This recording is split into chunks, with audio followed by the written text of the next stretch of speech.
Presidente, creio que, já pela importância do tema, como foi destacado, e pelas belíssimas sustentações aqui produzidas a partir da emocionada manifestação do vice-procurador-geral eleitoral e de todos que se viram na tribuna, nós já temos hoje um dia histórico.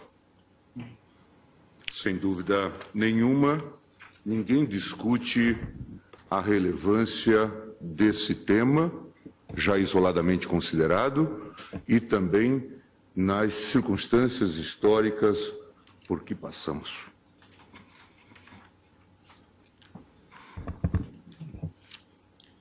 Gostaria, inicialmente, também de cumprimentar a presença na tribuna desta casa, na galeria desta casa, do Dr. Virmão. Devo dizer que é uma outra Curitiba que se evoca aqui. É a Curitiba de Faoro, de 1977.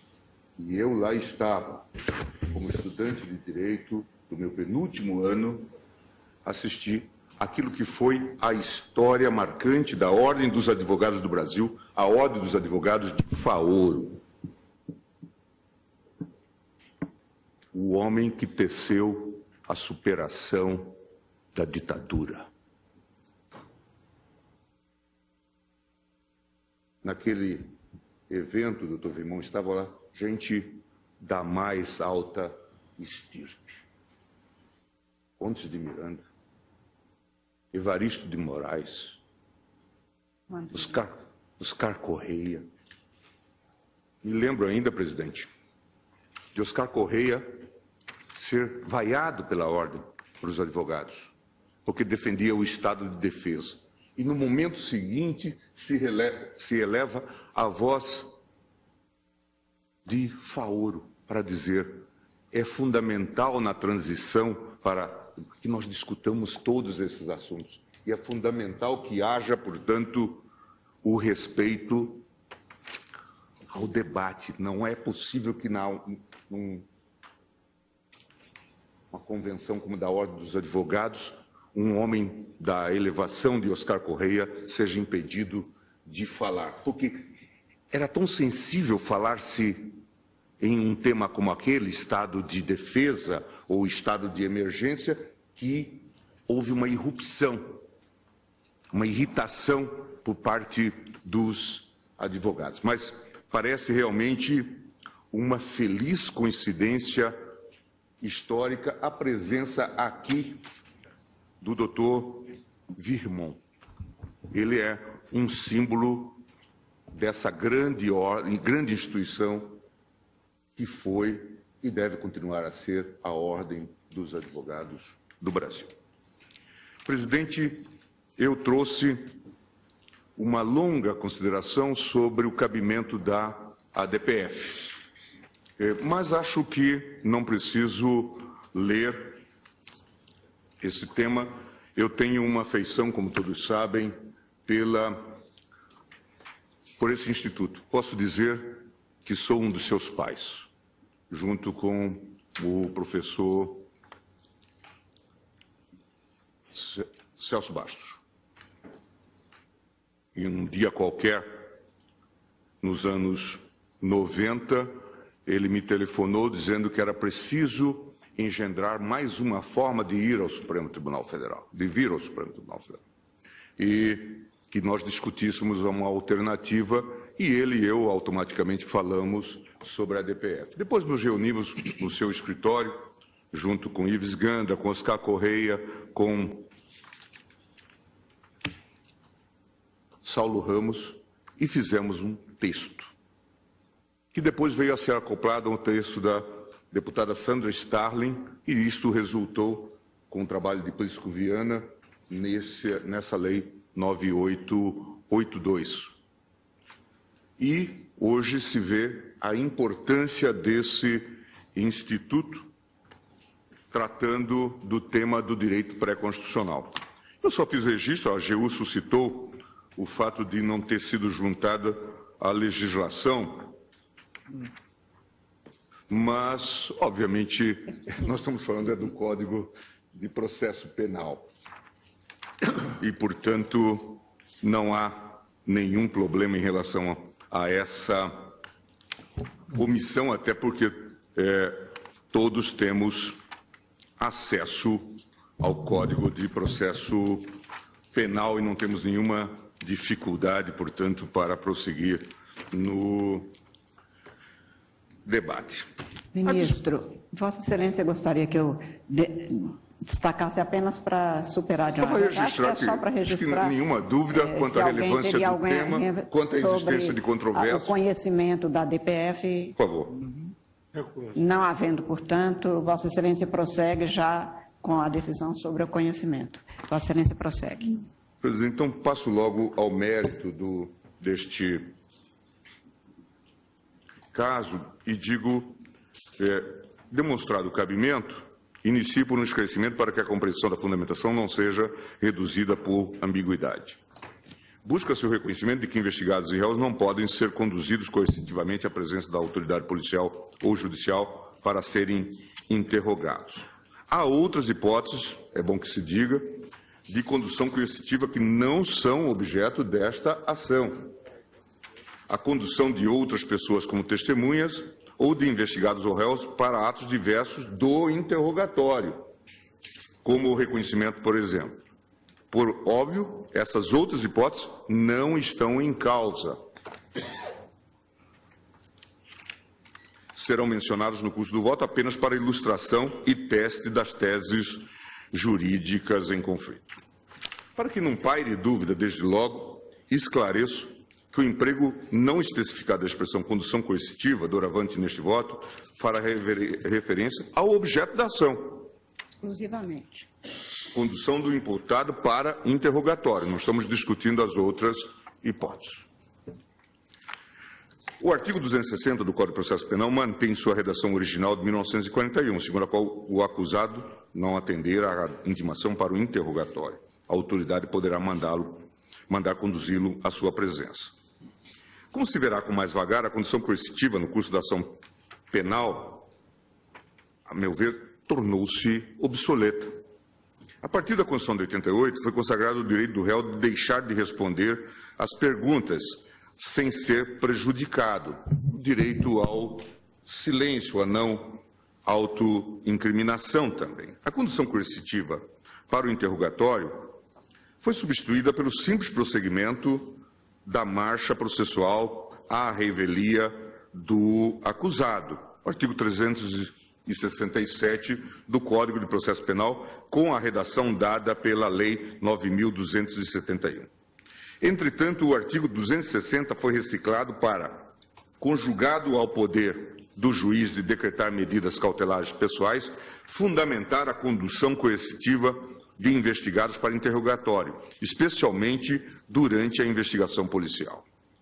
Parte-se do princípio de que, se o juiz pode o mais decretar a prisão preventiva, pode o menos ordenar a condução coercitiva. Nos últimos anos, essa engenhosa Constituição passou a fazer parte do procedimento padrão nas chamadas operações. Essas investigações policiais costumam se destinar a apurar crimes graves e complexos, empregando técnicas especiais de investigação, notadamente os meios de obtenção de prova mencionados no artigo 3º da Lei 12.850. Colaboração premiada, captação ambiental de sinais eletromagnéticos, ópticos ou acústicos, ação controlada, acesso a registros de ligações telefônicas e telemáticas, a dados cadastrais constantes de bancos de dados públicos ou privados e a informações eleitorais ou comerciais, interceptação de comunicações telefônicas e telemáticas, nos termos da legislação específica, afastamento dos sigilos financeiro, bancário e fiscal, nos termos da legislação específica, infiltração por policiais em atividade de investigação, na forma do artigo 11, cooperação entre instituições e órgãos federais, distritais, estaduais e municipais na busca de provas e informações de interesses da investigação ou da instrução criminal. Além do número de tombo, as operações recebem um nome de batismo, que designará não apenas o inquérito inicial, mas todos os procedimentos que em torno dele gravitam, e mesmo as apurações desdobradas. Iniciam por uma fase oculta, na qual não são empregadas as técnicas especiais de investigação, que têm o sigilo como essencial. Interceptação de comunicações, ação controlada. A fase oculta transita para a fase ostensiva em um momento conhecido como deflagração, no qual são executadas simultaneamente as medidas probatórias e cautelares que não podem ser escondidas dos investigados, como buscas e apreensões, prisões e interrogatórios. Na representação por mandados indispensáveis à deflagração, vem se consolidando a prática de postular a condução coercitiva de investigados que não serão presos. Muitas vezes as representações são atendidas e os mandados de condução expedidos. Para ficar no exemplo mais rumoroso, foram executadas 227 conduções coercitivas na Operação Lava Jato, até 1º/3/2018, de acordo com o site Lava Jato MPF-MP-BR. Apenas para ilustrar, é igual à soma de todas as prisões no curso de investigação, 103 preventivas, 118 temporárias, 6 em flagrante. Mas a condução coercitiva não é uma exclusividade dessa Operação Lava Jato. Mesmo investigações de perfil menos ambicioso passaram a valer-se da mesma técnica. Por outro lado, em inquéritos policiais não batizados como operações, a condução coercitiva é rara ou inexistente. O que mostra aqui uma certa funcionalidade, vamos chamar assim, dessas conduções coercitivas. Em verdade, presidente, as conduções coercitivas são um novo capítulo da espetacularização da investigação, a qual ganhou força em nosso país no início deste século.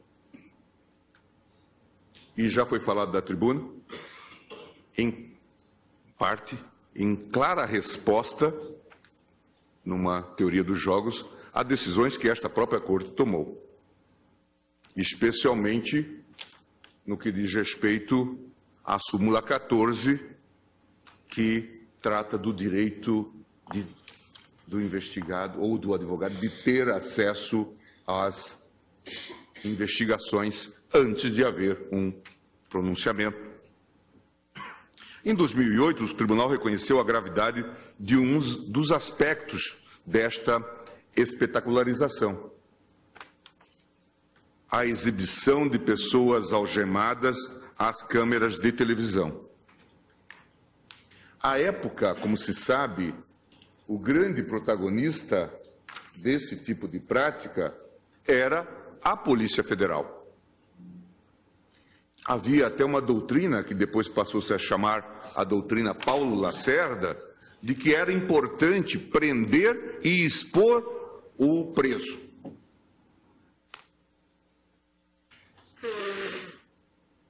Porque, de alguma forma, ele já saía dali com uma marca indelével. Era uma cerimônia pública de degradação. De degradação. De uma pessoa presumidamente inocente. E o tribunal soube responder, naquele momento, a esse tipo de prática. A doutrina, julgando alguns poucos casos, 2 talvez, que se somaram depois a outros presidentes, já existentes ao longo da história do tribunal, mais antigos, e editou a célebre súmula das algemas. Um dos casos, um dos precedentes, ainda me lembro, foi um caso, um HC, julgado no plenário, em que se discutia a aplicação da algema a um pedreiro que respondia por assassinato numa comarca do interior de São Paulo. Laranjal Paulista. Laranjal? Paulista. Laranjal Paulista. E o tribunal reconheceu que a aplicação da algema naquele caso era abusiva e feria de morte a ideia de presunção de inocência, comprometendo-se a própria posição do acusado perante o jurado, perante o júri. E o que diz a súmula 11? Só é lícito o uso de algemas em caso de resistência e de fundado receio de fuga ou de perigo à integridade física própria ou alheia, por parte do preso ou de terceiros. Justificada a excepcionalidade por escrito, sob pena de responsabilidade disciplinar, civil e penal do agente ou da autoridade e de nulidade da prisão ou do ato processual a que se refere, sem prejuízo da responsabilidade civil. Ainda me lembro que nós discutimos a exaustão, a formulação deste texto, esta parte final, proposta do ministro César Peluso, para que não houvesse risco de que a decisão que estávamos tomando restasse inócua diante da aplicação da súmula, da algema de forma indevida. No mesmo ano, 2008, o Conselho Nacional de Justiça, e recentemente o ministro Lewandowski relembrava isto, recomendou aos magistrados criminais que evitassem a utilização das denominações de efeito dadas às operações policiais em atos judiciais. Recomendação 18 de 2008. Infelizmente, embora não revogada, a recomendação resta esquecida. A espetacularização da investigação culmina na construção de narrativas acusatórias trazidas ao público mediante entrevistas coletivas dadas por policiais e membros do Ministério Público no dia da deflagração da operação. Proferidas em momento em que os agentes públicos deveriam estar empenhados em colher e compreender as provas obtidas com a deflagração, as entrevistas, presidente, são baseadas em opiniões de policiais e dos membros do Ministério Público, os quais fazem questão de afirmar a culpa de pessoas que sequer foram ouvidas. Apreciando casos semelhantes, a Corte Europeia de Direitos Humanos firmou jurisprudência no sentido de que, tendo em vista a liberdade de informação, as autoridades públicas podem dar ao conhecimento do público em geral as investigações em andamento, inclusive mediante entrevistas aos órgãos de comunicação social. No entanto, em razão da presunção de inocência, assegurada pelo artigo 6º, parágrafo 2º da Convenção, as autoridades públicas devem fazer com a discrição e a circunspecção necessárias. Caso Alenet de Ribeirumont versus França, parágrafo 38. A Corte Europeia considerou que o dever de circunspecção alcança mesmo o Ministério Público, caso Butkevičius versus Lituânia.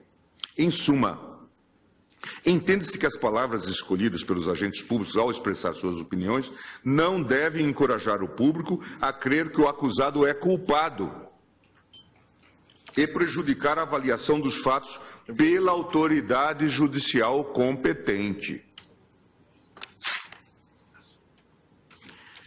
No mesmo sentido, são os precedentes Fatulayev versus Azerbaijão, Garik versus Polônia, Daktaris versus Lituânia, Arrigonvelha versus Malta, Cousin and others versus Rússia.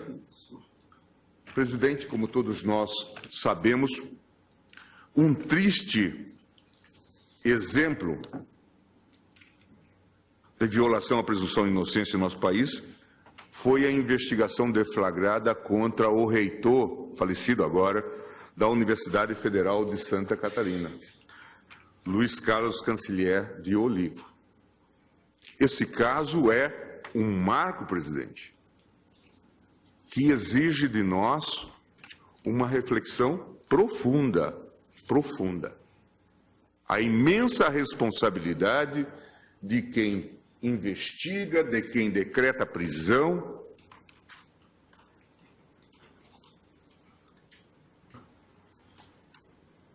Apurava-se suspeita de obstrução de apuração interna de irregularidade que teria sido praticada na gestão anterior da reitoria. Por representação da delegada de Polícia Federal Érica Marena, a juíza federal Janaína Cassol Machado decretou a prisão processual do reitor e de outros 6 acusados, além de 5 conduções coercitivas. Para a execução das medidas foram mobilizados 100 de policiais federais. O valor das operações investigadas não ultrapassaria R$300 mil.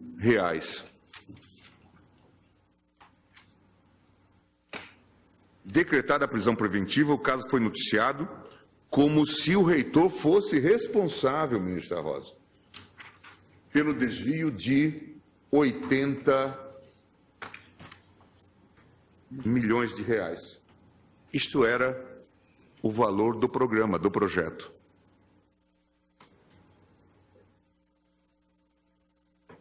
Veja o marketing que se faz aqui.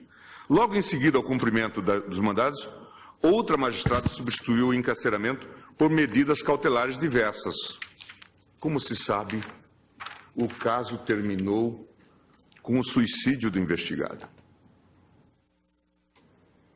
Resta indubitável que há na conduta de nossas autoridades aqui uma clara, inequívoca violação à presunção de inocência e à dignidade da pessoa humana. Já esses anúncios, já essa prática que vilipendia, presidente, o próprio papel do judiciário.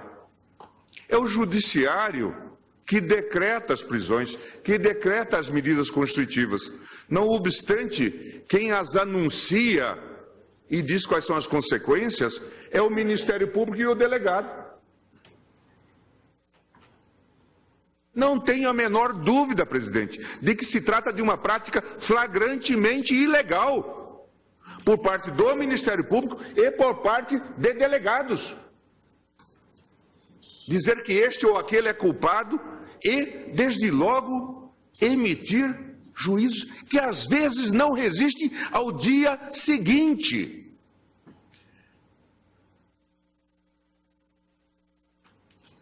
Que se encerra sem um pedido de desculpa. Estou absolutamente convencido e acho que o CNJ deveria atuar, o Conselho da Justiça Federal.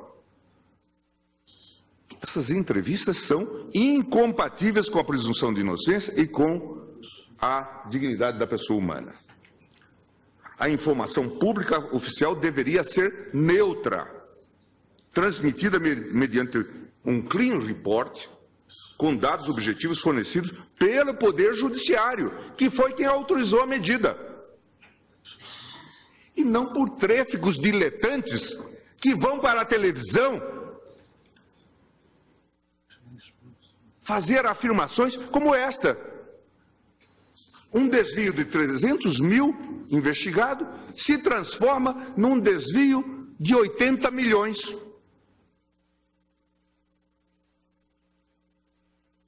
Ministro Gilmar, por favor.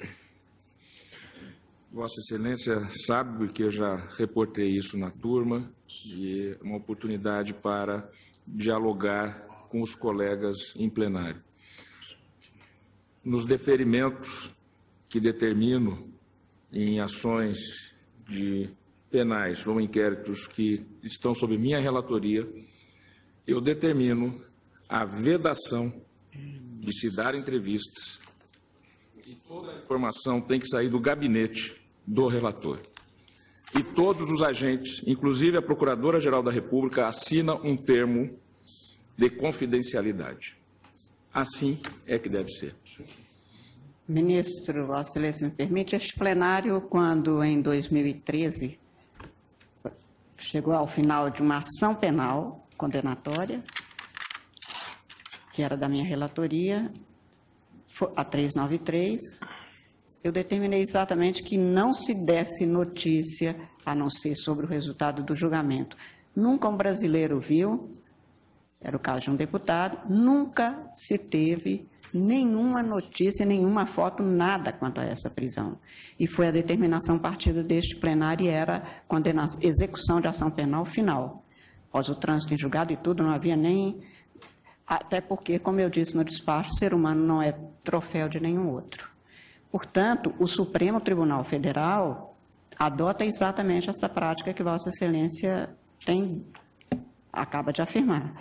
E talvez seja exatamente isso. As entrevistas não têm sido de juízes. Eu tenho acompanhado isso para e passo pelo Conselho Nacional de Justiça, como Vossa Excelência bem diz.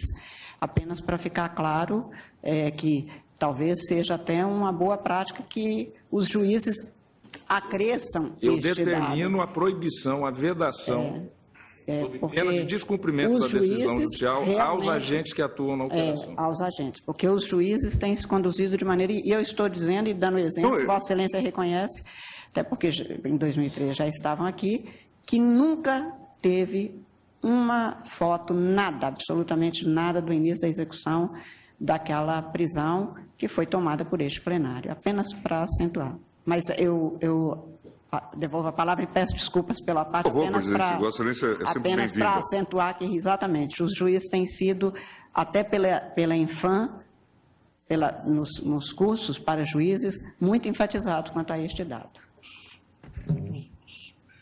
Tem por isso, presidente, que a divulgação dos fatos investigados precisa ser regulamentada com urgência, se não por lei, ao menos por ato normativo do Conselho Nacional de Justiça, do Conselho Nacional do Ministério Público ou do Conselho da Justiça Federal.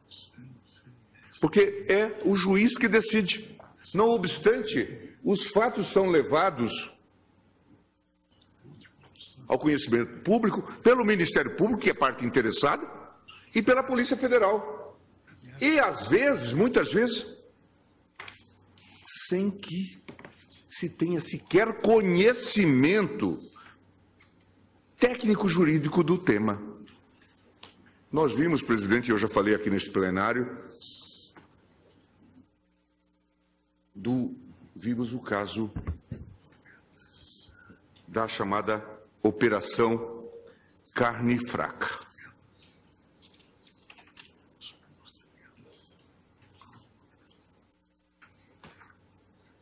É possível que o Brasil não tenha quebrado ainda e não tenha desaparecido, talvez porque ele cresça à noite. Ele se recupere, se restaure, porque durante o dia nós trabalhamos para afundá-lo. Este é o exemplo. Nenhum país do mundo, funcionários sérios seriam capazes de fazer o que fizeram com a Operação Carne Fraca. A chamada Operação Carne Fraca, ministro. Nenhum país do mundo. Com a concorrência selvagem que os nossos produtos enfrentam no exterior, mas se fez. Aqui.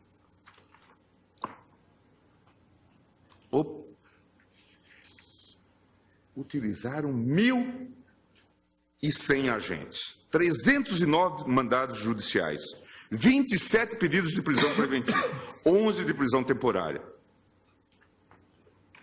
em 6 estados da federação. Foi concebida e foi divulgada como a maior operação da história da Polícia Federal. E resultou, talvez, no mais histórico vexame de que se tem notícia. Essas pessoas, nós temos que gravar o nome dessas pessoas, do juiz que autorizou, do delegado que dirigiu, do Ministério Público que atuou, para saber que eles eram claramente ineptos. Mais do que ineptos, irresponsáveis. Não sabiam do que estava se tratando.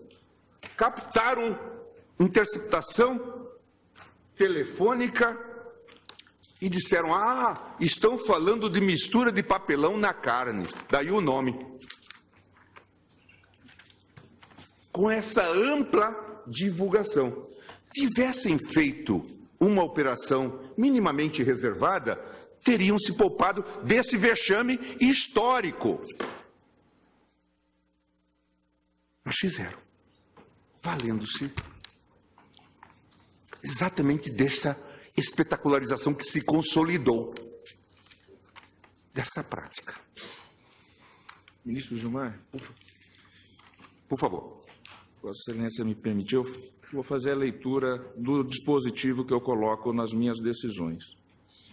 A autoridade policial, seus agentes e o Ministério Público Federal deverão zelar pelo sigilo das diligências e de seu resultado, vedando-se a exposição dos envolvidos, entrevistas e manifestações orais e escritas concomitantes ou posteriores ao ato. Os mandados deverão ser executados com todas as cautelas necessárias à preservação da dignidade dos envolvidos, observando-se o disposto no artigo 248 do Código de Processo Penal. Em casa habitada, a busca será feita de modo que não moleste os moradores mais do que o indispensável para o êxito das diligências. Para a fiel observância do quanto determinado a respeito do sigilo de que se deve revestir a diligência, deverão todos os agentes públicos que dela participarão firmar previamente termo de confidencialidade, sob as penas da lei, a ser lavrado pelo Ministério Público Federal. Uma bela contribuição, porque é claro que é preciso que se façam as investigações. Não há contraposição entre respeito aos direitos fundamentais e combate à corrupção. Combate à corrupção tem que ser feito nos termos estritos da lei.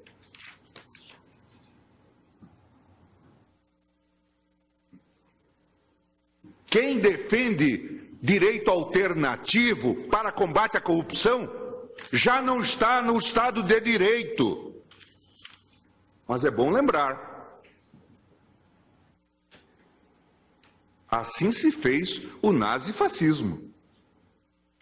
Sentimento popular. Não pode ser contrariado. O Volksgeist.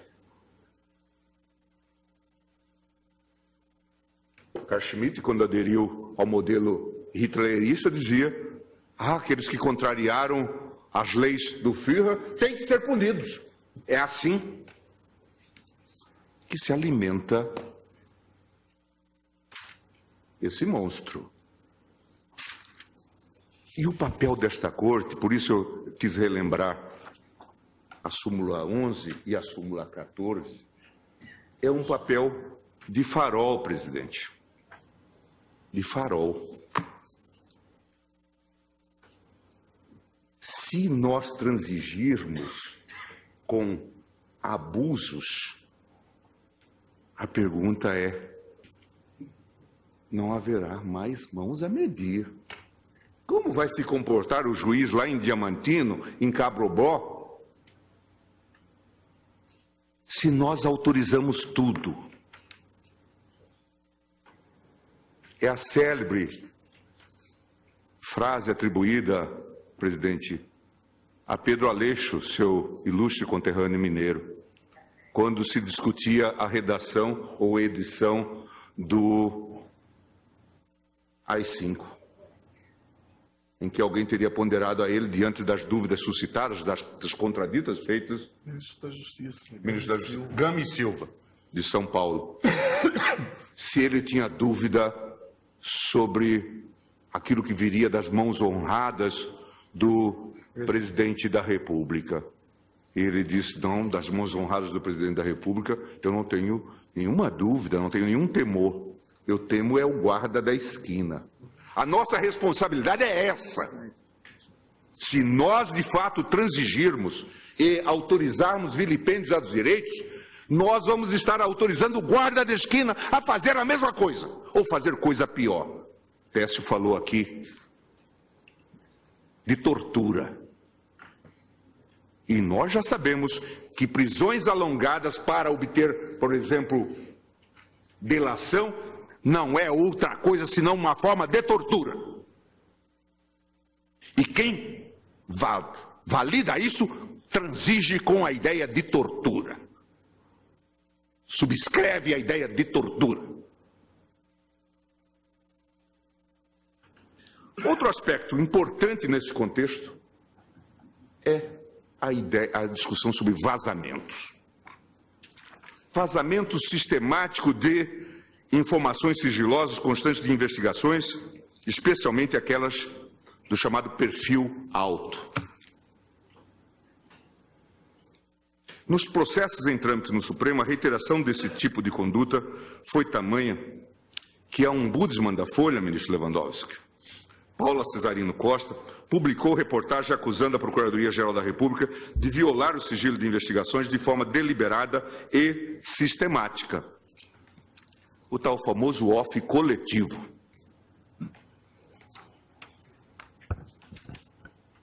Vossa Excelência pode pelo menos dizer o período em que isso aconteceu? Eu vou fazê-lo e tenho obrigação de fazê-lo até por fazer justiça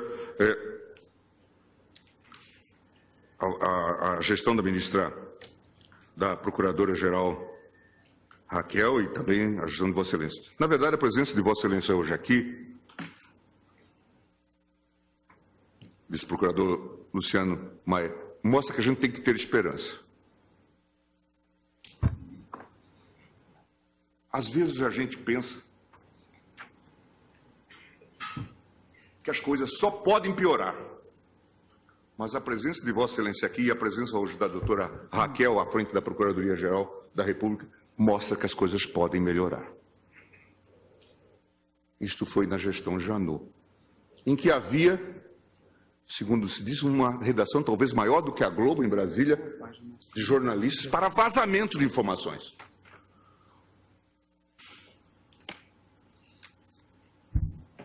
Era uma tropa midiática, ministro Lewandowski. E é muito curioso, ministro Toffoli e eu tivemos talvez o privilégio de termos tido talvez uma das últimas conversas assim bastante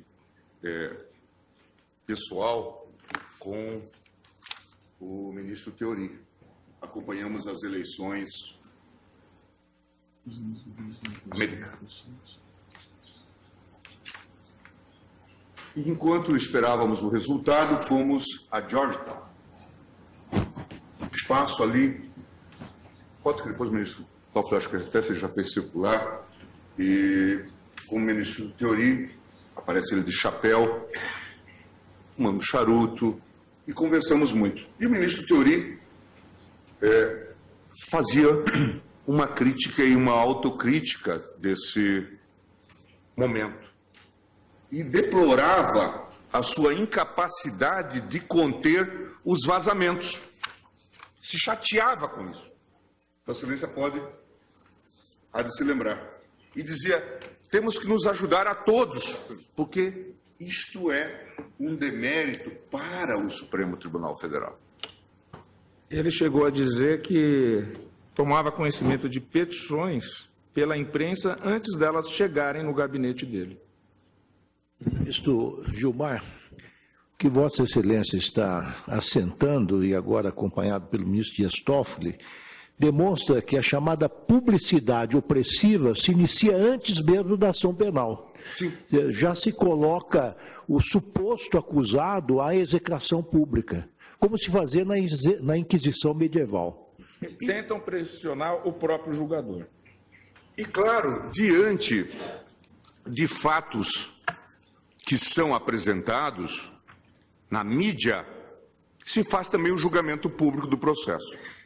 Eu já tive a oportunidade de falar sobre isso. Nós que conhecemos um pouco de jurisprudência penal e de processo penal, e não falamos disto pela capa de processo, sabemos muito bem do que nós estamos falando. Eu me lembro, presidente, que certa feita, numa dessas famosas operações, não sei se Anaconda, contra juízes lá de São Paulo, se anunciou que um dado juiz teria dólares no Afeganistão. Ofereceu-se uma denúncia contra ele por esse fato, ministro Fachin. Além de tudo, o infeliz tinha um nome sírio-libanês, Maslum. E foi fazer manejar como nós, semi-alfabetizados em matéria de informática, fazer a sua declaração de imposto de renda na internet, no sistema da Receita. E escreveu lá que tinha $9.800 consigo. Queria falar consigo, escreveu o Afeganistão. Depois fez uma declaração perante a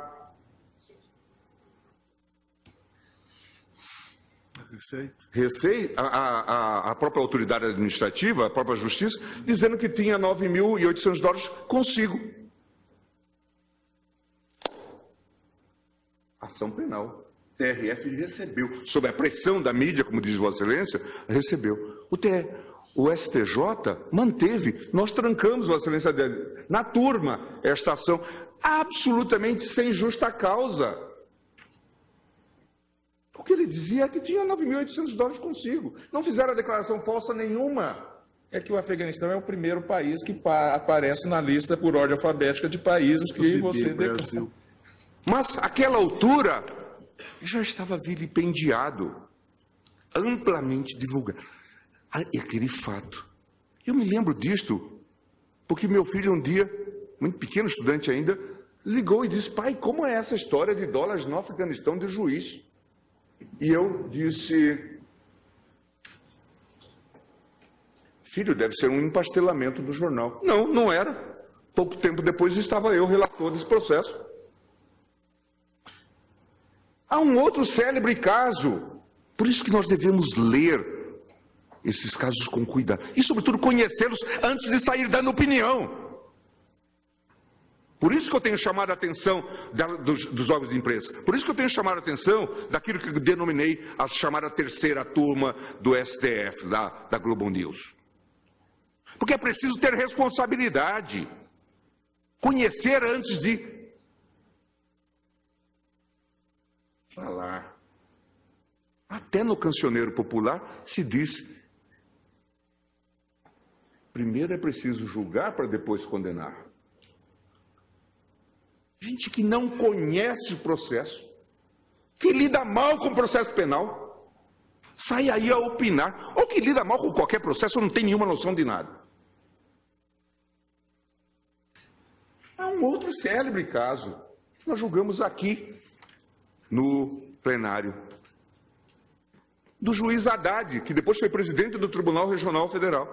Este sujeito foi revirado às avessas.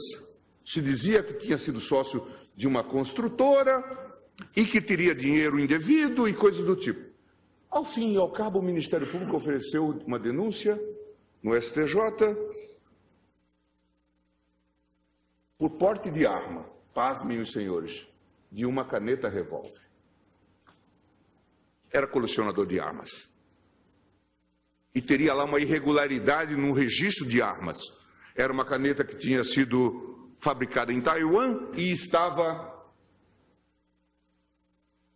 registrada como americana, ou vice-versa.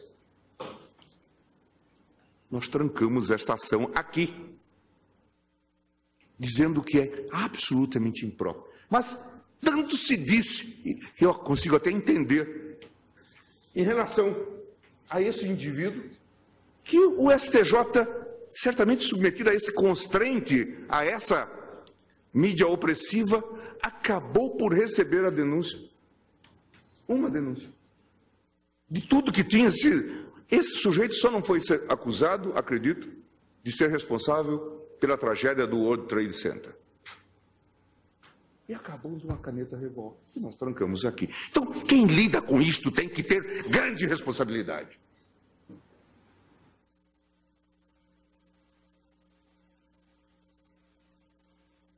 Não pode sair aí a validar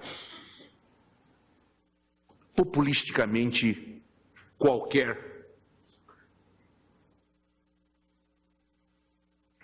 declaração de qualquer procurador ou delegado. Então eu falei sobre esse caso da Paula Cesarino, ombudsman da Folha.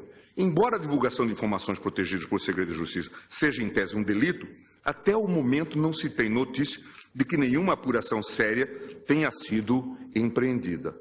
Um outro fato grave, que nós já discutimos em outro momento, diz respeito à prática desenvolvida na gestão do Procurador-Geral de então, de fazer com que os delatores assinassem uma renúncia ao direito ao sigilo. Contra-legem flagrantemente. Contra-legem flagrantemente. Ah, mas ele pode renunciar ao direito. Qualquer um, neófito em direito, no jardim de infância, percebe que aquela proibição não é uma mera proibição afastável, disponível. Porque esse contrato é um contrato especial. Ele diz com.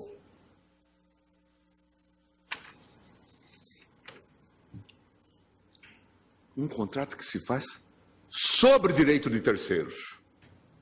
É por isso que se protege o terceiro. Quando a lei diz, ministro Fachin, que até a denúncia, o conteúdo da delação não poderia ser revelado, não era para proteger apenas o delator, os delatados, presidente. Mas isso se tornou uma prática totalitária, claramente totalitária, que nós, infelizmente, homologamos em muitos casos. Não podemos homologar esse tipo de coisa. É um claro vilipêndio. É um claro vilipêndio aos direitos fundamentais básicos. Não tenho nenhuma dúvida que a condução coercitiva está inserida nesse contexto de violação dos direitos fundamentais por meio de exposição de pessoas que gozam de presunção de inocência como se culpados fossem.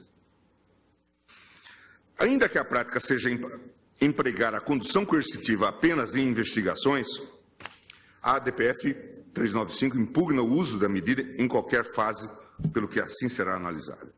Inicio avaliando se a condução coercitiva atinge direitos fundamentais do conduzido. O que se diz aqui, e indaga-se, as arguições invocam violação ao direito à não autoincriminação, ao silêncio, ao juiz imparcial, ao sistema processual penal acusatório, ao devido processo legal, à paridade de armas, à dignidade da pessoa humana e à ampla defesa e ao contraditório. Passo a analisar se de fato a condução coercitiva atinge esses direitos fundamentais, representando uma efetiva restrição a eles. E concluo esta avaliação afirmando que, pelo menos, é inequívoca a restrição aos direitos à liberdade de locomoção e à presunção de não culpabilidade. Mas que também restam afetados outros direitos. De certa forma, pode, na prática, constituir afronta à própria ideia da não autoincriminação. De alguma forma, repercute sobre o direito de defesa, especialmente na dimensão, agora inclusive apontada pelo ministro Celso, há pouco chamava a atenção, da necessidade de que o acusado ou investigado tenha a assistência de advogado, e como foi amplamente colocado da tribuna. Mas quanto à presunção da não culpabilidade, seu aspecto relevante ao caso é a vedação de tratar pessoas não condenadas como culpadas.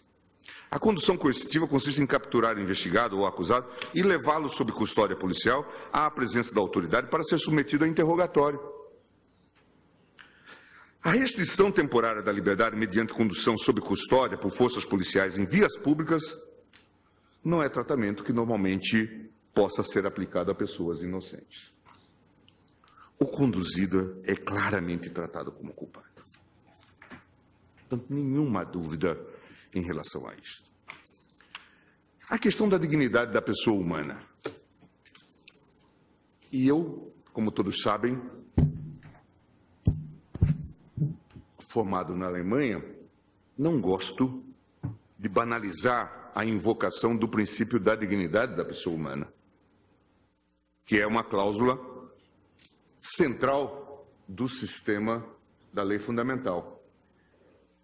A ideia de Menschenwürde, o artigo 1º, inciso 3 da Constituição. Dignidade da pessoa humana, a ser prevista entre os princípios fundamentais do Estado Democrático de Direito, orienta seus efeitos a todo o sistema normativo, constituindo inclusive princípio de aplicação subsidiária às garantias constitucionais atinentes aos processos judiciais.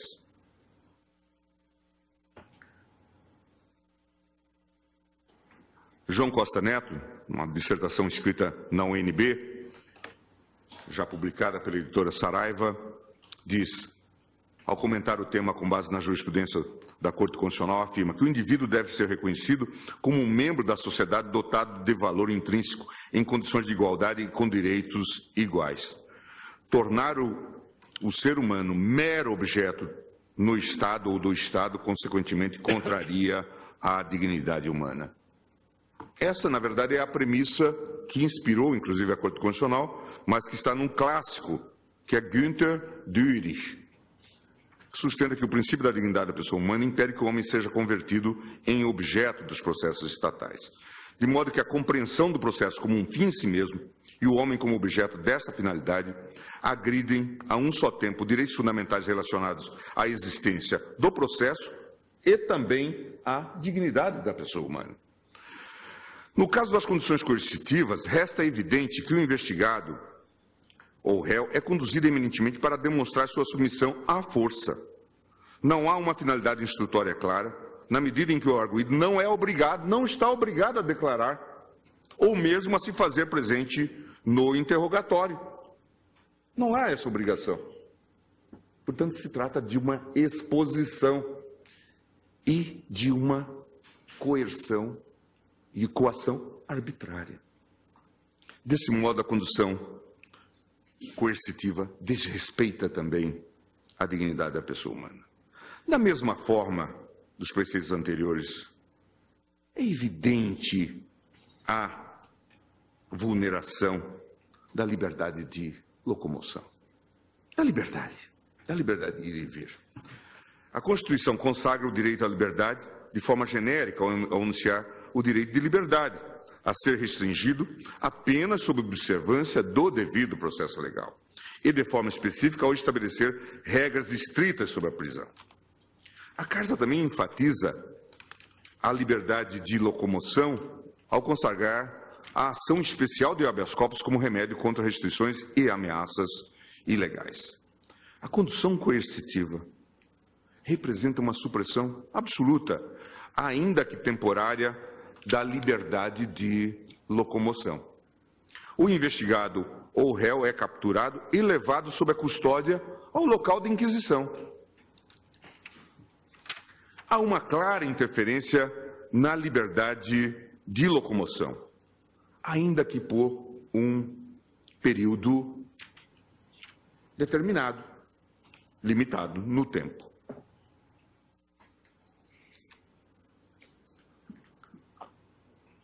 Os arguentes trazem também, presidente,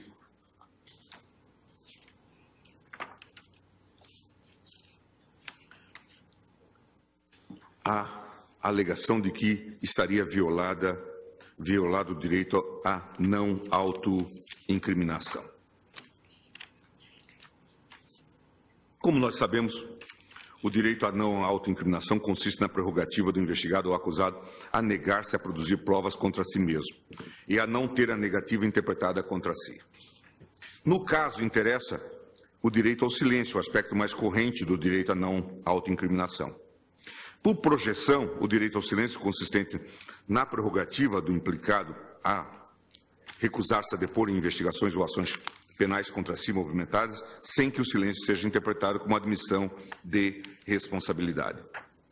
Como se sabe, tal direito não constava do catálogo de direitos fundamentais das Constituições pré-88. Tanto é que nós discutíamos na doutrina o significado do parágrafo 36 do artigo 153 antigo. E lá, e o próprio Supremo Tribunal Federal, o TSE, inclusive num julgamento histórico, chegou a dizer que ali estava a ideia de presunção de inocência, no parágrafo 36. Pontes chega a dizer que talvez o direito de resistência, nas cláusulas, portanto, não enunciadas, não é?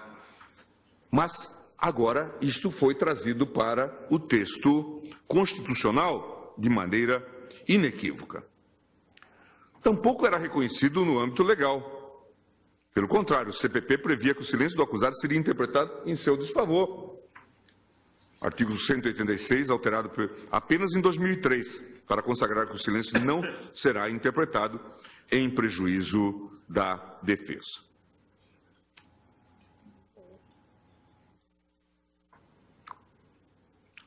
O texto constitucional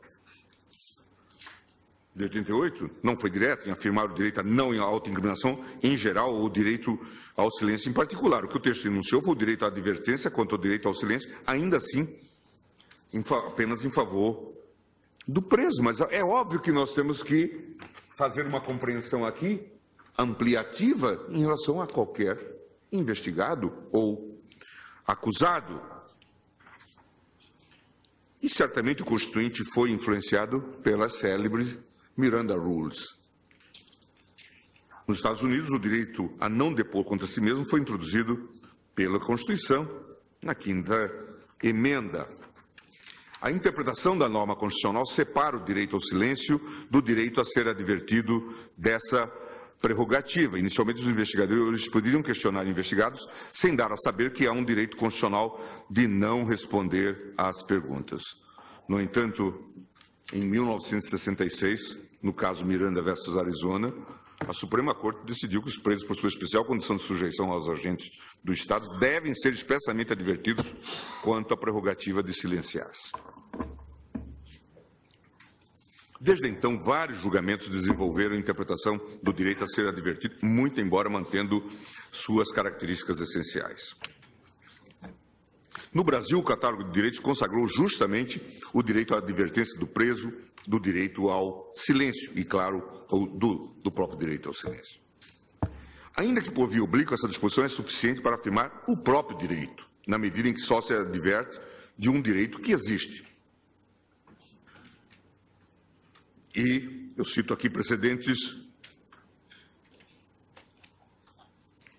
inclusive o HC 68929, da relatoria de Vossa Excelência, que consagram essa concepção.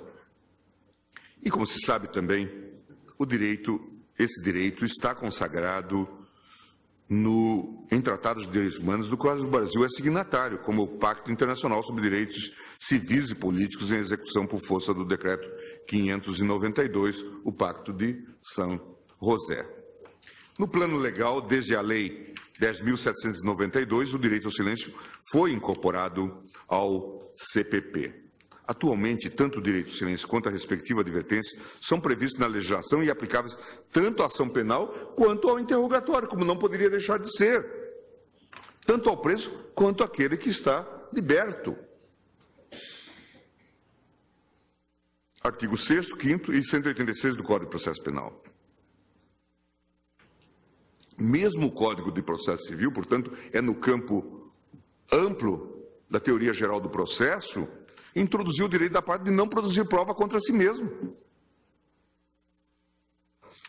E tudo se retira que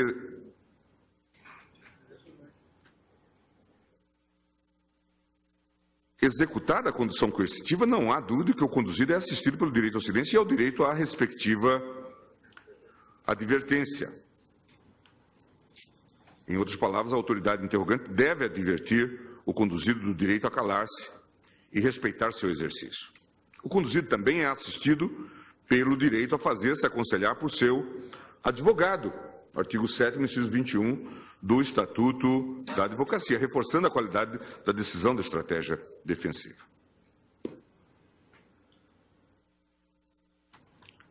Em tese, poder-se-ia dizer, então,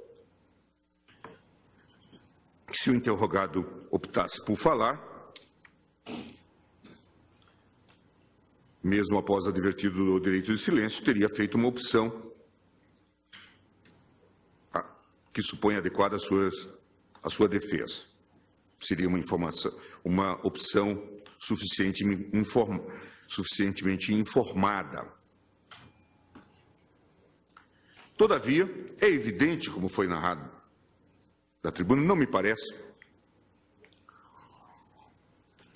que esta questão seja decisiva para o desate da nossa controvérsia. Mas é evidente que, como narrado da tribuna, nas várias sustentações, faticamente, este elemento de surpresa, apanhar alguém às 6 horas da manhã em sua casa e dizer, com este enorme aparato, em geral acompanhado pelas redes de televisão,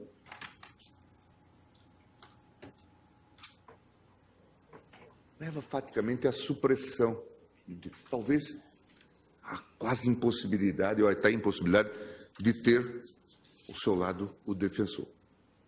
Nenhuma dúvida, portanto, quanto à necessidade de refletir também sobre esse aspecto. Embora, claro, possa haver uma opção do próprio conduzido de falar e, portanto, eventualmente até de romper com a ideia do direito ao silêncio e declinar da ideia da não autoincriminação. É evidente, e talvez haja nessa estratégia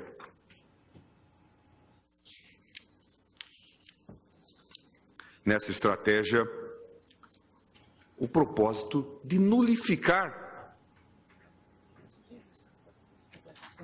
pela surpresa, pelo constrangimento, o exercício desse direito. A outra questão delicada, e aqui eu tenho a impressão, e comentava em particular com o ministro Celso, presidente, que talvez nós tenhamos, veja que nós demos passos importantes a propósito da temática do direito de defesa no âmbito do inquérito. Basta dizer do avanço que tivemos com a súmula 14. Mas sempre se discute, tendo em vista, talvez,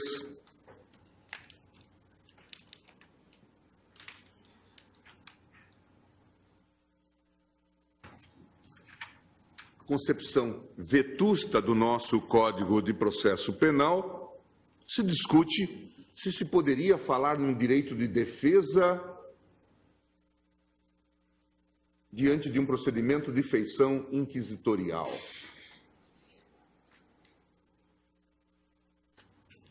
Eu escrevo no curso de Direito Constitucional o seguinte: matéria controvertida diz respeito à aplicação do princípio do contraditório e da ampla defesa à investigação criminal. A doutrina e a jurisprudência dominantes entendem ser inaplicável a garantia do contraditório e da ampla defesa ao inquérito policial, uma vez que não se tem aqui um processo compreendido como instrumento destinado a decidir litígio. A orientação não impede, porém, que se reconheça o direito do advogado do investigado a ter acesso, e, claro, esse direito ao investigado é um direito por metonímia do advogado do investigado. É o direito do próprio investigado de ter acesso aos autos antes da data designada para seu interrogatório, com fundamento na norma constitucional em que se assegura o direito de assistência do advogado. Mas isso é indissociável do próprio direito ao contraditório e à ampla defesa. Nesse particular, no âmbito dos inquéritos policiais e inquéritos judiciais originários, a jurisprudência do Supremo tem caminhado no sentido de garantir a um só tempo a incolumidade do direito constitucional de defesa do investigado ou indiciado na regular apuração de fatos. Note-se ainda que a classificação do procedimento como sigiloso não afasta a plena acessibilidade do defensor. Depois que inúmeros HCs foram deferidos para garantir o acesso aos autos do inquérito, como se sabe, o Supremo editou a súmula vinculante número 14, segundo a qual é direito do defensor, no interesse do representado, ter acesso amplo aos elementos de prova que, já documentados em procedimento investigatório realizado por órgãos com competência de polícia judiciária, digam respeito ao exercício do direito de defesa. Portanto, se deu um passo significativo no sentido de reconhecer o direito de defesa e não só o direito do advogado a ter acesso aos autos no âmbito da investigação criminal. Orientação mais extensiva é defendida, entre outros, por Rogério Laura Tucci, que sustenta a necessidade da aplicação do princípio do contraditório em todo o período da persecução penal, inclusive na investigação, visando assim dar maior garantia da liberdade e melhor atuação da defesa. Afirma Tucci que a contraditoriedade da investigação criminal consiste num direito fundamental do imputado, direito esse que, por ser um elemento decisivo do processo penal, não pode ser transformado em nenhuma hipótese em mero requisito formal. Essa é uma obra, hoje, creio que clássica, do professor Rogério Laura Tucci, Direitos e Garantias Individuais no Processo Penal Brasileiro. Também me parece, presidente, que, sem dúvida nenhuma, pelo menos em termos fáticos, a questão do direito de defesa tem relevância no caso, ainda que se pudesse dizer que, em alguns casos, a ordem jurídica admite que se faça o interrogatório, ou que pelo menos se promova a interrogação, a inquirição, sem que haja a preparação por parte do arguido.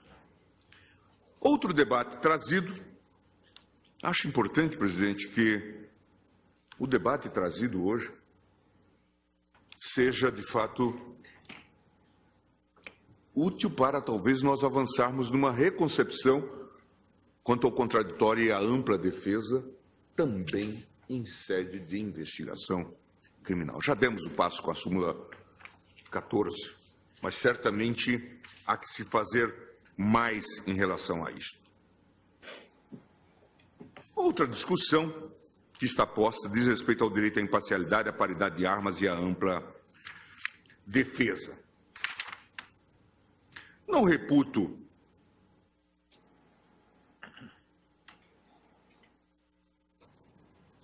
que o fato do juiz, é claro que temos um debate aí muito presente, inclusive sobre mudanças no sistema institucional brasileiro, eventual criação para determinados crimes, inclusive do juiz, assim chamado instrutor, uma separação no sistema, mas não me parece que, em regra, se tenha aqui a violação da imparcialidade. É bem de notar, isso acho que é importante que se registre, que nesses casos de operações e força-tarefa, nós temos que refletir criticamente, sobretudo sobre o papel de juiz na força-tarefa. Pode até haver força-tarefa da polícia e do Ministério Público, mas o juiz não pode ser integrante de força-tarefa. E claro que essa relação pode, para invocar uma fórmula machadiana, essa relação intensa, contínua, gera um hábito, uma proximidade, uma intimidade ou para usar a expressão machadiana, um conúbio espúrio.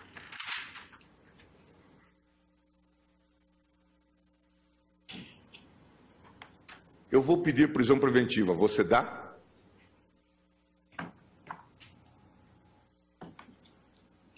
Eu não vou requerer a prisão preventiva. Isso não pode ocorrer. Se isso passa a ocorrer, nós temos uma distorção. Juiz não faz parte de força-tarefa.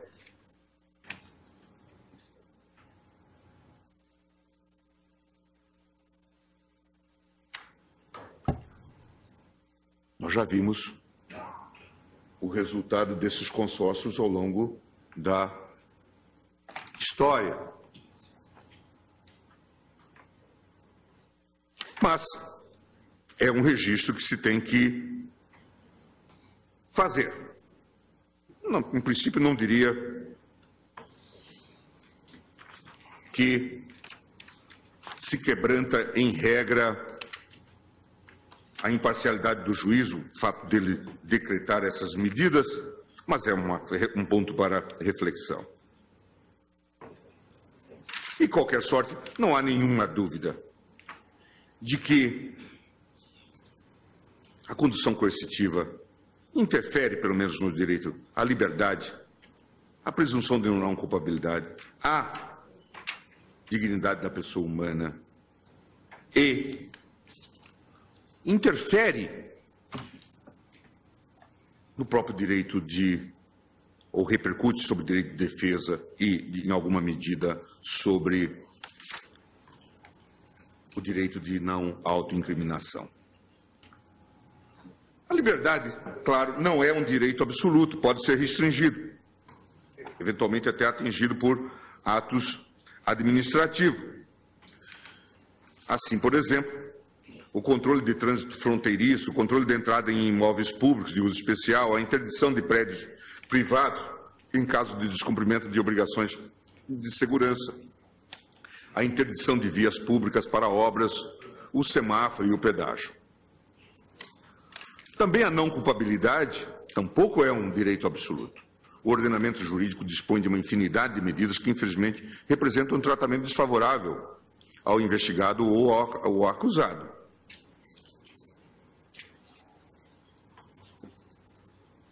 Prisão processual, medidas cautelares diversas da prisão, medidas assecuratórias, medidas investigativas invasivas, etc., constrangem pessoas no gozo da presunção. Importa definir se a interferência representada pela condução coercitiva é ou não legítima. A condução coercitiva, claro, poderia ter no inquérito uma finalidade ilícita, acelerar as investigações. No entanto, poderia perfeitamente ser substituída por medidas menos gravosas. Por exemplo, em vez de conduzir, o investigado poderia ser simplesmente intimado a comparecer de pronto à repartição pública, caso haja interesse de que seja interrogado. Talvez o ato processual pudesse ser marcado no próprio dia, na medida em que o Código de Processo Penal não prevê anterioridade mínima para intimações. Na melhor das hipóteses, para a defesa, poder-se aplicar o prazo mínimo de 48 horas, previsto no artigo 218, parágrafo 2º do Código de Processo Civil, por analogia.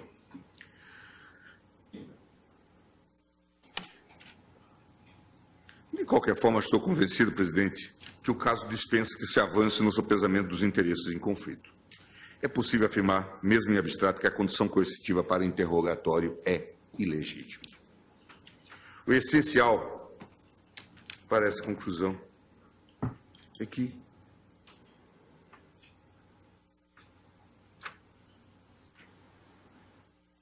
o acusado, investigado, inquirido, está autorizado a se ausentar do interrogatório. Se ele não está obrigado a comparecer, até como uma estratégia de defesa, por que ser obrigado coercitivamente? Então, a mim me parece que, é claro, que há diferenças. Veja-se a condução da testemunha, por exemplo. Existe o dever de depor como testemunha, artigo 202 do Código de Processo Penal. O testigo deve fazer-se presente na hora e no local assinalados na intimação. E não existe a prerrogativa de fazer-se ausente. A condução coercitiva da testemunha faltante é simples meio de exigir o cumprimento do dever de apresentar-se para depor.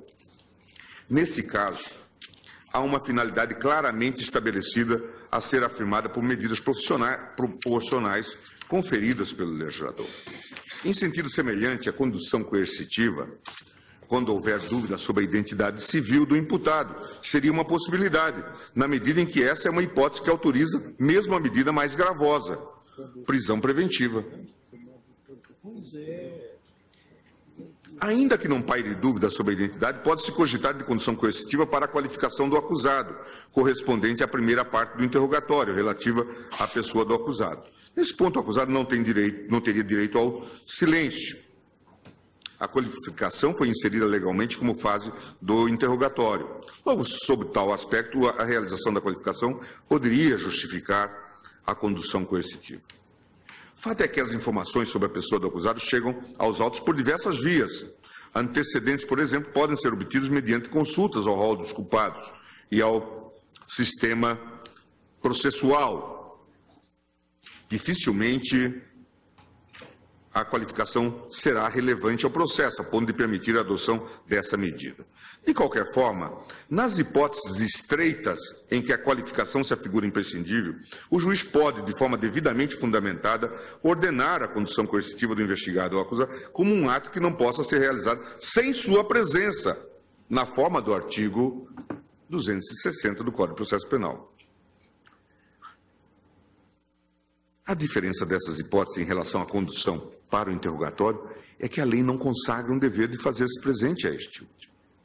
Isso faz parte da própria defesa. Pelo contrário do sistema normativo, o que se deduz é que há um direito subjetivo a não comparecer ao interrogatório. Durante a instrução processual, a ausência do réu solto tem como consequência o prosseguimento da ação penal à sua revelia. Mesmo o réu preso pode abrir mão de estar presente ao próprio julgamento pelo Tribunal do Júri. Artigo 457, parágrafo 2º. Não há dúvida, portanto, sobre isto. Eu repasso os vários autores, e isto é pacífico na doutrina. Cito, inclusive, jurisprudência também do STJ. Há alguma dúvida, alguma controvérsia sobre a vigência das consequências negativas legalmente previstas para a ausência do réu na audiência, penas de revelia, quebra de compromisso de comparecimento do acusado em liberdade provisória e quebra de fiança. No entanto, tendo em vista que essas disposições não são objeto destas ações, deixo de aprofundar o debate. No curso do inquérito, não há regra que determine a submissão ao interrogatório. Pelo contrário, como já afirmado, consagra-se ao investigado o direito ao silêncio. Aí reside a falácia principal que fundamenta a condução coercitiva. A alegação de que seriam mínimos em relação à prisão preventiva por conveniência da instrução criminal. A condução coercitiva é, de fato, menos gravosa do que a prisão preventiva. A questão, entretanto, é que realizar o interrogatório não é uma finalidade legítima para a prisão preventiva. Se trata de uma predestinação. A consagração do direito ao silêncio impede a prisão preventiva para interrogatório, na medida em que o imputado não é obrigado a falar. A condução coercitiva para o interrogatório representa uma restrição da liberdade de locomoção, fere o princípio da não culpabilidade. Daí sua incompatibilidade com a Constituição. Eu repasso um precedente da primeira turma, um voto vista do ministro Dias Toffoli, em que Sua Excelência admitiu várias hipóteses em que a custódia ou a retenção de suspeitos pela autoridade policial se configuraria como legítima, mas colocou as hipóteses. E, já não vou ler, isso está no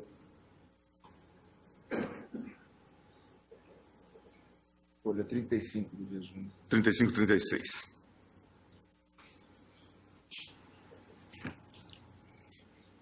HC 107.644. Sem querer aprofundar todas as hipóteses mencionadas, pode-se afirmar que elas têm algo em comum, que a retenção ocorre para avaliação se está presente uma hipótese de prisão. As duas primeiras por ordem judicial, as seguintes em flagrante delito. Uma delas,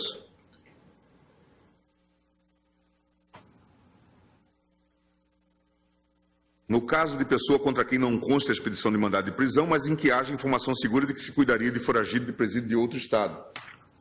No caso de indivíduo conduzido ao IML para a averiguação de embriaguez, se não for o caso de flagrante ou lavratura de termo circunstanciado de ocorrência. Na formalização de ocorrência envolvendo substâncias entorpecentes. Portanto, são hipóteses em que se poderia ter a justificativa para a prisão provisória ou para a prisão em flagrante.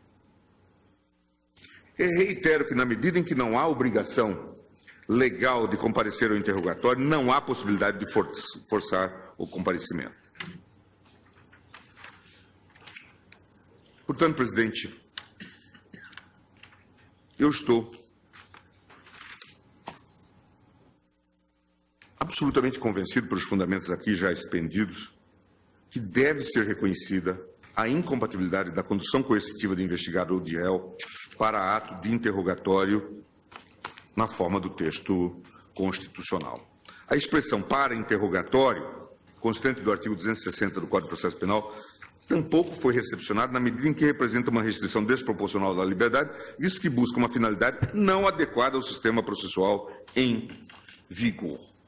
Neste ponto, convém reiterar que a incompatibilidade da condução coercitiva está restrita ao interrogatório sobre os fatos. A apresentação não trata de outras hipóteses de condução coercitiva, como a condução de testemunhas e peritos ou de investigados ou réus para identificação, qualificação ou outros atos diversos do interrogatório, como a identificação, a qualificação e o reconhecimento, dentre outros. Foi divulgada, presidente, pesquisa afirmando que, após o deferimento da medida cautelar nestas arguições, houve um acréscimo no número de decretos de prisão temporária. Tendo em vista a interpretação de que a condução coercitiva é um minus em relação à prisão processual, e aí bem afirmou o representante da Ordem dos Advogados, a prisão estaria tomando novamente o lugar das conduções coercitivas. O relevante, no entanto, é que a coerção ao interrogatório não é admitida em nosso direito vigente. Portanto, estamos diante de um desvio claro.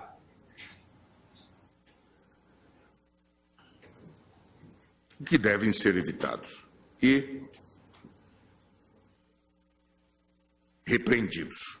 Sobre a condução coercitiva de testemunhas, abro um parênteses para consignar que investigados não devem ser tratados como testemunhas, como forma de burlar a presente decisão. E isto é um clássico da jurisprudência do Supremo no que diz respeito às CPIs. Como todos nós conhecemos. Chamar alguém como testemunha, mas na verdade ele é investigado. São dezenas, centenas de precedentes desta Corte. Nesse sentido, presidente, afere-se intolerável a decisão do juiz federal André Valiveski Duchatsky, da Primeira Vara Federal de Londrina, que, na vigência da medida liminar deferida nessas arguições, determinou a condução coercitiva, veja que é uma estranha teoria dos jogos, de 27 supostas testemunhas, acolhendo representação do delegado de Polícia Federal Maurício Moscardi Grillo e requerimento da procuradora Liana Helena Joper Caluf. Pedidos de busca e apreensão criminal. Segundo as apurações até então empreendidas, as pessoas que foram tratadas como testemunhas tinham envolvimento pessoal nos fatos tidos por criminosos. Na verdade, era uma forma de contornar a decisão liminar nas ADPFs. Além disso, essas mesmas pessoas foram alvo de medidas cautelares invasivas à privacidade, como buscas domiciliares. o próprio magistrado registrou que elas tinham considerável probabilidade de virem a ser investigadas ou acusadas. É certo que pode haver dificuldade inicial de definir a posição de algumas pessoas frente à investigação, como suspeitos ou testemunhas. São inúmeros os casos de comissões parlamentares de inquérito que convocam investigados na qualidade de testemunha, havendo intervenção judicial para assegurar o direito ao silêncio. Mas se a investigação se volta contra a pessoa, apontando-se a sua colaboração para os fatos e adotando-se medidas probatórias com grande e considerável probabilidade de levar à sua responsabilização, ela não deve ser tratada como investigada. Portanto, é perigoso o precedente de interpretação indevida da decisão do Supremo para manter uma conduta reputada inconstitucional. Em outro precedente perigoso, presidente, também na vigência da medida liminar já referida, Procuradora da República acompanhou o cumprimento da medida de busca e apreensão domiciliar e, na residência, tomou o depoimento do investigado.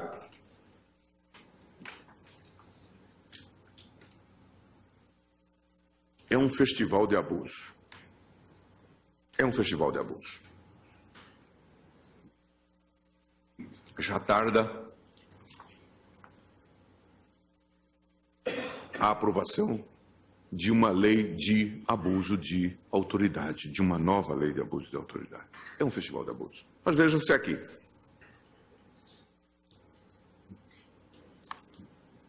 Não houve daquela feita condução coercitiva, mas membros do Ministério Público Federal acompanharam as buscas. A procuradora Liana Helena Jopé tomou o depoimento de investigados que espontaneamente se dispuseram a falar. Não houve, por acidente, a advertência quanto ao direito ao silêncio e assistência do advogado. Mais grave, a conduta reforça a preocupação com os poderes de investigação do Ministério Público, os quais foram reputados pelo STF constitucionais e quase irrestritos, sob a sistemática da repercussão geral. Estou citando o RE 593-727, do qual fui designado redator para o acórdão. Na esteira dessa decisão, o Ministério Público Federal vem se assenhoreando do papel de polícia investigativa, tanto em inquéritos policiais em andamento, quanto na instauração de uma diversidade de procedimentos internos, sob a denominação de procedimento investigatório criminal, regulamentado pela Resolução 181 de 2017 do CNMP. Na prática, os PICs correm sem qualquer controle, com pouca ou nenhuma possibilidade de defesa pelo investigado, muitas vezes de forma oculta. Para aqueles que participaram do julgamento, há de se lembrar que nós dissemos que o Ministério Público teria o poder de investigação de maneira subsidiária. Mas isso está ocorrendo de forma principalita e sem controle judicial. Retomando a questão da condução dos investigados e réus, acrescento ainda que se vislumbrasse espaço para condução coercitiva para interrogatório, esse seria uma excepcional restrição da liberdade do acusado. Nesse contexto, não vejo como, mesmo quem considera a condução possível, se possa deixar de exigir a rigorosa observância da integralidade do artigo 260, ou seja, intimação prévia para comparecimento não atendida.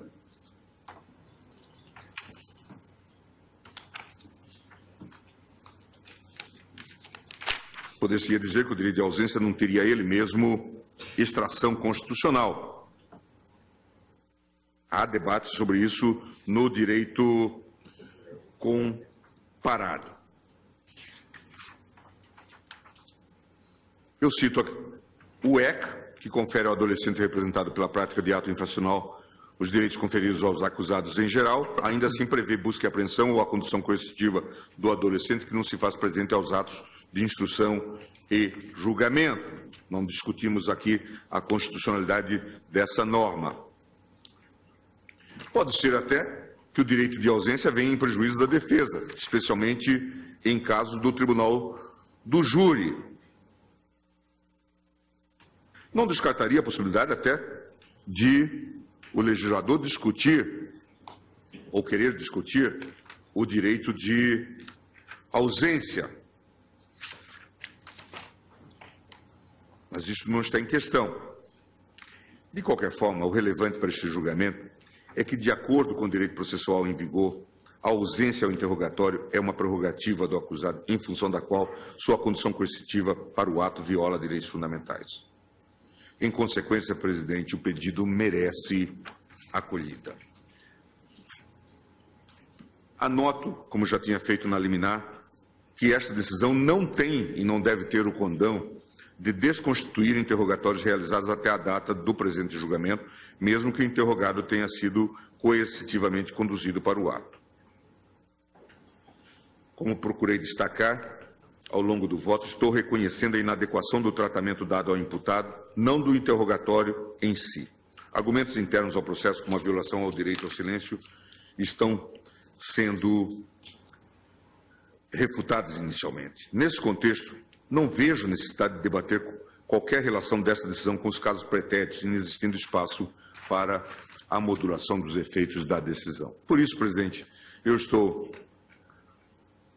não conhecendo do agravo interposto pela Procuradoria-Geral contra a liminar e julgando procedentes os pedidos nas arguições de descumprimento de preceitos fundamentais 395 e 444 para pronunciar a não recepção da expressão para o interrogatório constante do artigo 260 do Código de Processo Penal e declarar a incompatibilidade com a constituição da condição coercitiva de investigados ou de réus para interrogatório sob pena de responsabilidade disciplinar, civil e penal do agente ou da autoridade e da ilicitude das provas obtidas sem prejuízo da responsabilidade civil do Estado. É como voto. Agradeço a Vossa Excelência e, a despeito da hora que adiantamos um tanto no